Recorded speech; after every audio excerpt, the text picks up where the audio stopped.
biar dia punya hasil kebun itu bisa terbeli adalah di kota. Sehingga dia butuh transport itu. Nah, saya belum lihat pemerintah keterlibatannya di situ. Polisi dengan belum siap jadi drivernya misalnya. Ketika dia selesai jualan, mau malam jam 10 pun, jam 1 dini hari pun, kita pastikan dia pulang dengan selamat. Bicara mau membangun dari kampung ke kota, tetapi kalau perencanaannya semuanya top down, briefing dari atas.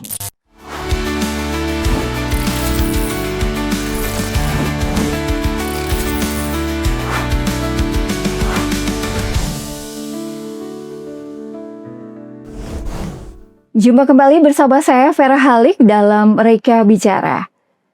Dari Tanah Amungsa, Bumi Kamoro, saya menyapa Amolongo, Nimawi Timi Saipa. Edisi kali ini kita akan membahas hal yang tentunya cukup dekat dengan kita yang ada di Tanah Papua, terlebih khusus yang ada di Provinsi Papua Tengah. Kita akan berbicara terkait dengan sinergi keamanan dan kesejahteraan masyarakat di daerah otonomi baru Papua Tengah. Dan tentunya saya sudah bersama dengan narasumber kita yang sudah tidak asing lagi. Saya yakin Bapak yang ada di rumah ataupun juga Ibu, bahkan yang kecil-kecil juga, sudah mengenal siapa beliau. Narasumber kita di hari ini yaitu Kapolda Papua Tengah, Brigjen Pol Jeremias Rontini SIK MSI. Apa kabar Bapak? Baik, sehat. Terima kasih, puji Tuhan ya, pastinya hari ini Bapak berkenan hadir bersama kami di studio kami di seputar Papua. Di tengah agenda Bapak yang tentunya cukup padat, saya lihat kesibukan Bapak juga bukan main-main ini. Siap, ini kita akan berbicara terkait dengan DOP atau keamanan. Seperti yang kita ketahui bahwa DOP ini bukan hanya berbicara tentang pemekaran wilayah, tetapi pastinya adalah berkaitan juga dengan pemerataan kesejahteraan. Ibarat rumah baru yang akan ditempati, namun sebelumnya ataupun juga sepenuhnya belum jadi. Menurut Bapak sendiri, apa tantangan yang paling krusial yang dihadapi dalam pemerintahan baru ini di DOP 1 ataupun juga 2 tahun? Seperti apa Bapak? Baik, terima kasih. Saya melihat begini, hal yang paling krusial itu dalam 1-2 tahun pertama di daerah otonom baru adalah membangun pemerintahan yang benar-benar hadir dan dipercaya masyarakat. Meskipun mungkin infrastrukturnya, sumber daya manusia dan sistem kerjanya belum lengkap. Di fase ini pemerintah baru biasanya menghadapi 3 hal. Ini menurut saya. Ya. Pertama, keterbatasan sarana prasarana. Yang kedua, kekurangan aparatur yang siap untuk bekerja. Yang ketiga adalah kebutuhan besar masyarakat terhadap layanan dasar seperti administrasi, kesehatan, pendidikan, serta keamanan. Kalau ini tidak kita tangani dengan baik, DOB bisa terasa hanya pindah kantor. Tetapi belum benar-benar menjadi pemerintahan yang melayani. Karena itu fokus paling penting adalah menurut saya memastikan layanan publik tetap berjalan, koordinasi antar lembaga harus kuat, dan stabilitas sosial politik terjaga, sambil terus membangun fondasi pemerintahan secara bertahap. Jadi pastinya akan dibangun terus fondasi ini secara bertahap, benar, step by step ya Pak ya. Bagaimana tentunya juga yang ada di rumah ini cukup khawatir. Ini kan banyak yang bilang bahwa mereka cukup khawatir dengan DOB atau daerah otonomi baru yang pastinya juga akan memicu gelombang pendatang baru. Terlebih khusus di Provinsi Papua Tengah, di mana masyarakat asli akan merasa tersisih secara ekonomi. Bagaimana caranya mengantisipasi kecemburuan sosial itu? Ya, pemerintah daerah perlu mengantisipasi hal ini dengan pendekatan yang adil dan inklusif, supaya kehadiran DOB benar-benar memberi manfaat bagi masyarakat asli, bukan justru menimbulkan rasa tersisih. Kuncinya menurut saya adalah memastikan bahwa masyarakat asli menjadi subjek pembangunan. Itu menurut saya, bukan hanya penonton di tanahnya sendiri. Nah, langkah ini harus kita lakukan antara dengan membuka ruang sebesar-besarnya bagi orang asli Papua dalam rekrutmen tenaga kerja, pemberdayaan UMKM lokal, pelatihan keterampilan, serta prioritas akses terhadap program-program ekonomi pemerintah. Selain itu, dialog dengan tokoh adat, tokoh agama, dan pemuda sangat penting agar potensi kecemburuan sosial bisa dideteksi sejak awal dan diselesaikan lewat musyawarah. Dengan begitu, DOB tidak menjadi sumber konflik, tetapi justru menjadi ruang untuk pemberitaan kesempatan dan kesejahteraan bagi semua, khususnya masyarakat asli sebagai pemilik hak atas wilayah tersebut. Ya, dari sisi tadi kan Bapak sudah sampaikan juga berkaitan dengan ini hal yang baru, perlu penataan satu persatu.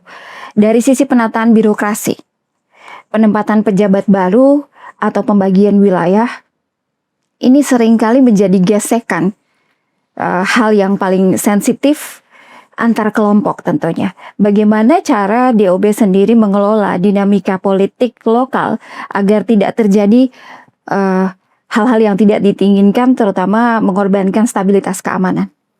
Ya, daerah otonom baru itu perlu mengelola dinamika politik lokal dengan prinsip transparansi, keadilan, dan keterlibatan semua unsur masyarakat. Penempatan pejabat dan pembagian wilayah harus dilakukan berdasarkan aturan, kebutuhan pelayanan, serta kompetensi, bukan karena tekanan kelompok tertentu, hubungan politik, dan lain-lain. Dengan cara itu, pemerintah bisa mengurangi kesan bahwa ada pihak yang diistimewakan atau disingkirkan. Yang tidak kalah penting adalah membangun komunikasi sejak awal dengan tokoh adat, tokoh agama, tokoh perempuan, pemuda, dan para elit lokal agar setiap kebijakan dipahami sebagai bagian dari kepentingan bersama. Pemerintah daerah juga perlu memastikan forum koordinasi berjalan aktif sehingga potensi gesekan politik bisa diselesaikan melalui musyawarah, bukan dibiarkan berkembang menjadi konflik sosial. Oke, jadi pastinya bukan dibiarkan untuk menjadi konflik sosial. Mengubah paradigma dan pendekatan senjata ke pendekatan humanis. Seperti yang kita ketahui bahwa kalau kita lihat polisi ini, kita tahu bahwa pendekatannya adalah pendekatan humanis ya. Ada adagium menarik di mana yang menyatakan bahwa perut kenyang, pikiran tenang. Menurut Bapak sendiri, sejauh mana tingkat kesejahteraan ekonomi berkorelasi langsung dengan penurunan angka kriminalitas atau konflik di DOB? Ya, saya melihat korelasi kesejahteraan ekonomi dengan turunnya kriminalitas dan konflik itu cukup kuat, walaupun tentu bukan satu-satunya faktor. Ketika kebutuhan dasar masyarakat terpenuhi, peluang kerja terbuka, perputaran ekonomi berjalan, maka tekanan hidup berkurang. Dari situ potensi munculnya tindakan kriminal karena desakan ekonomi juga ikut menurun. Namun di daerah otonom baru, kesejahteraan ekonomi tidak bisa dilihat hanya dari besar kecilnya pendapatan. Yang lebih penting adalah apakah masyarakat merasakan kehadiran negara dalam bentuk akses kerja, distribusi bantuan yang adil, harga kebutuhan pokok yang terjangkau, dan kesempatan berusaha yang merata. Kalau manfaat pembangunan hanya dinikmati sebagian kecil orang, maka rasa kecewa dan kecemburuan sosial tetap bisa memicu konflik, meskipun ekonomi secara umum tumbuh. Jadi bagi saya, ekonomi yang sehat adalah salah satu fondasi utama untuk menekan kriminalitas dan konflik, tetapi harus diiringi dengan pemerataan keadilan sosial serta penguatan solidaritas masyarakat. Dengan begitu, adagium perut kenyang, pikiran tenang benar-benar bisa menjadi kenyataan di daerah otonom baru. Ya, ini berbicara terkait dengan polisi. Kalau kita lihat wajah daripada polisi adalah humanis, ya. Ini masih juga kita akan membahas tentunya karena kita tahu bahwa aparat ataupun juga keamanan seringkali digaungkan dengan soft approach atau pendekatan humanis. Bisa diceritakan sedikit bagaimana bentuk nyata di lapangan, terutama di Papua Tengah seperti yang kita ketahui. Apakah aparat sekarang juga ikut jadi guru? Karena ini banyak ini kita orang lihat bahwa di pedalaman-pedalaman menjadi guru, kemudian atau juga penyuluh pertanian, seperti apa? Ya benar. Pendekatan humanis atau soft approach itu di lapangan bukan sekedar istilah, tetapi benar-benar diwujudkan dalam tindakan yang dekat dengan kebutuhan masyarakat.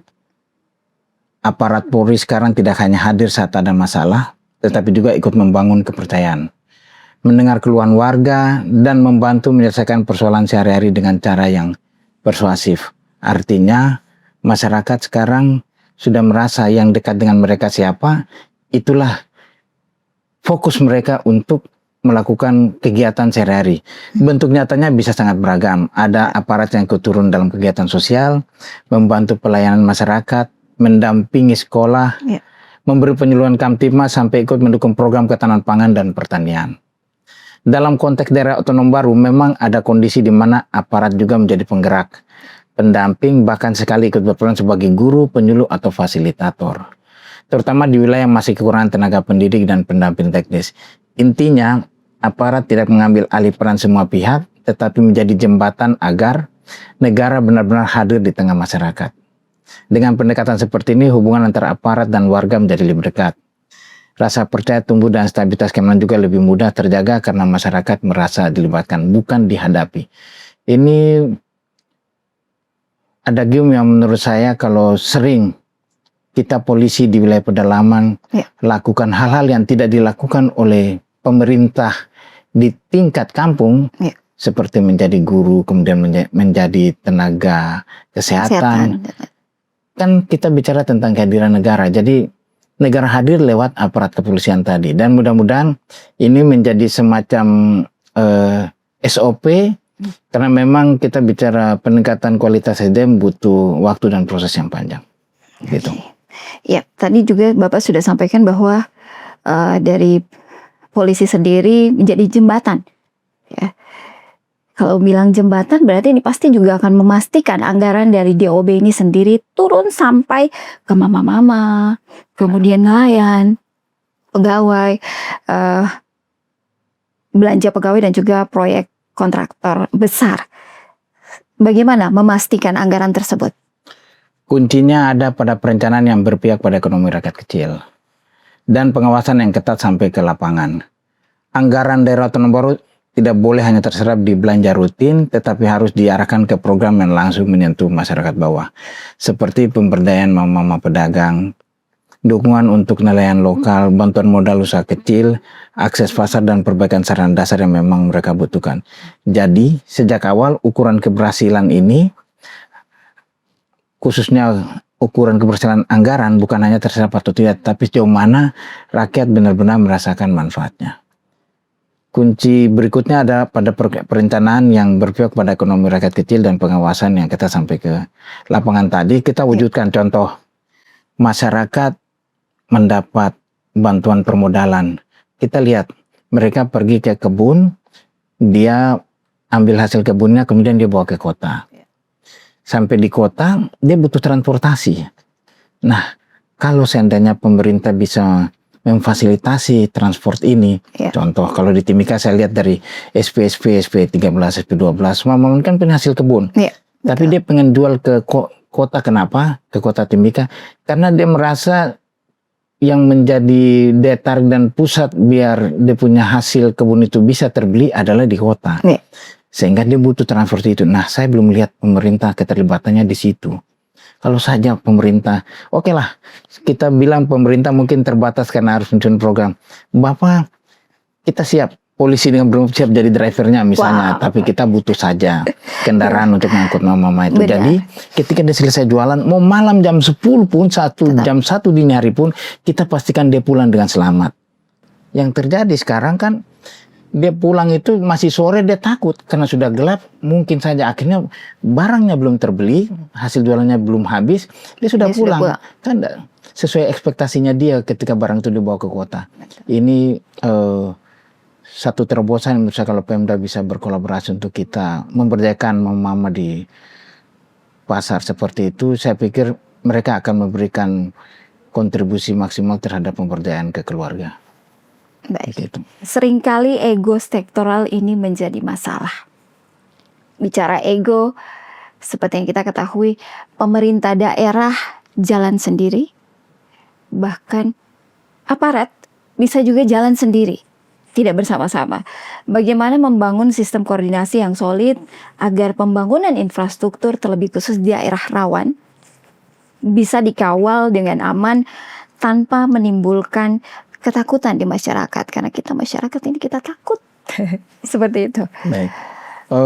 Menurut saya kuncinya adalah membangun satu rantai komando koordinasi yang jelas, rutin dan terbuka, sehingga Pemda, kami aparat keamanan, tokoh masyarakat dan pelaksana proyek berjalan dalam arah yang sama, koridor yang sama. sejak mulai dari perencanaan. Kita kan ini ada perencanaan dari musrembang tingkat kampung naik ke distrik, kemudian naik ke kabupaten. Nah, kalau kunci itu bisa dijalankan secara konsisten, sudah tergambar. Yang dibutuhkan di kampung itu apa? Kan itu programnya bisa direalisasi di situ. Jangan dia dari top down, dari atas ke bawah. Jadi sejak perencanaan itu kita harus buat komitmen dan SOP seperti itu, sehingga dari kampung ini programnya bisa jalan. Bicara mau membangun dari kampung ke kota, tetapi kalau perencanaannya semuanya top down, briefing dari atas, nggak akan jalan, nggak akan ketemu. Jadi saat yang sama, kami aparat keamanan perlu dilibatkan, karena membangun infrastruktur dan lain-lain, kami pihak keamanan dilibatkan. Sehingga konsistensi itu kita jaga dan kawal. Ada penyimpangan dan lain-lain, kita bisa memberikan masukan. Ya, kita bukan ranahnya kami, tetapi minimal kita menjaga ranah program itu biar terwujud sesuai dengan rencana yang sudah ditetapkan. Gitu. Ya, tantangan di DOB ini, karena kita lihat bahwa geografis yang ada di Papua Tengah ini ekstrim, kalau boleh dibilang. Strategi terbaik untuk memberikan jaminan kesehatan, kemudian juga pendidikan di distrik ataupun juga di kampung-kampung yang terisolasi atau yang sangat jauh, seperti apa? Ya, strategi terbaik adalah mendekatkan layanan, artinya kita tidak menunggu masyarakat datang ke kota, tetapi pelayanan kita yang kita harus sentuh sampai ke tingkat kampung. Karena memang geografi kita sangat sulit. Kemana-mana kita harus menggunakan pesawat terbang. Dan banyak tantangan lainnya. Dengan demikian, di tingkat distrik maupun kampung, kesehatan dan pendidikan itu fondasi utama. Kalau pendidikan sudah tidak jalan, kemudian kesehatan tidak jalan, bagaimana kita mau bicara tentang pemberdayaan kebutuhan dasar tadi, ekonomi dan kesehatan. Sehingga menurut saya bagi area, misalnya wilayah Mimika Barat itu kita sentralnya di mana? Oke, di Kokonau. Kemudian Mimika Timur kita sentralnya di mana? Agemuga. Kembangkan Agemuga dan Kokonau itu dengan fasilitas dukungan tadi, sehingga mendekatkan pelayanan itu, mereka tidak turun ke kota ibu kota Mimika sini, dekatkan ke sentra-sentra tadi, jauh, per area tadi. Toh transportasi utama mereka adalah pesisir, pasti dengan motor Johnson, transportasi laut. Beda dengan kita di wilayah pegunungan, Jila, Alama, Singa, kemudian Arwanop dan wilayah-wilayah lain harus pakai transportasi udara. Dan itu paling besar mungkin subsidinya. Tapi sekali lagi sentuhan pendekatan yang menurut saya basis utamanya adalah pendidikan dan kesehatan itu karena membentuk kualitas sumber daya manusia. Visi ke depan, jika kita proyeksikan 5 atau 10 tahun ke depan, apa yang menjadi indikator utama yang bisa membuat kita berkata bahwa mekaran daerah otonomi Papua Tengah berhasil ataupun juga sukses menyejahterakan dan mengamankan Papua, terutama Papua Tengah?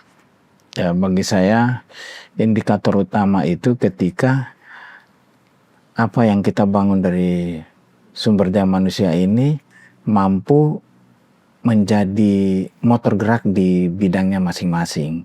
Seperti sekarang, saya melihat Gubernur Papua Tengah sudah mulai merancang tentang bagaimana membangun kualitas SDM 1. Apa yang beliau lakukan?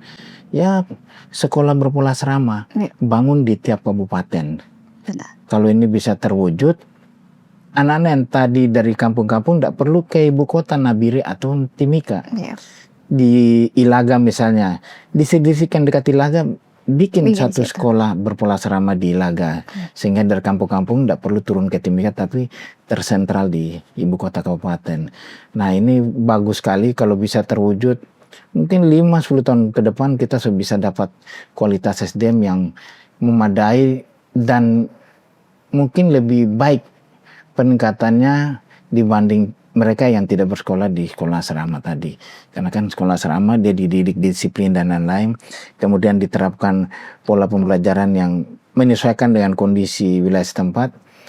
dan keterlibatan guru-guru lokal lebih diberdayakan perannya mereka. Itu sih. Baik.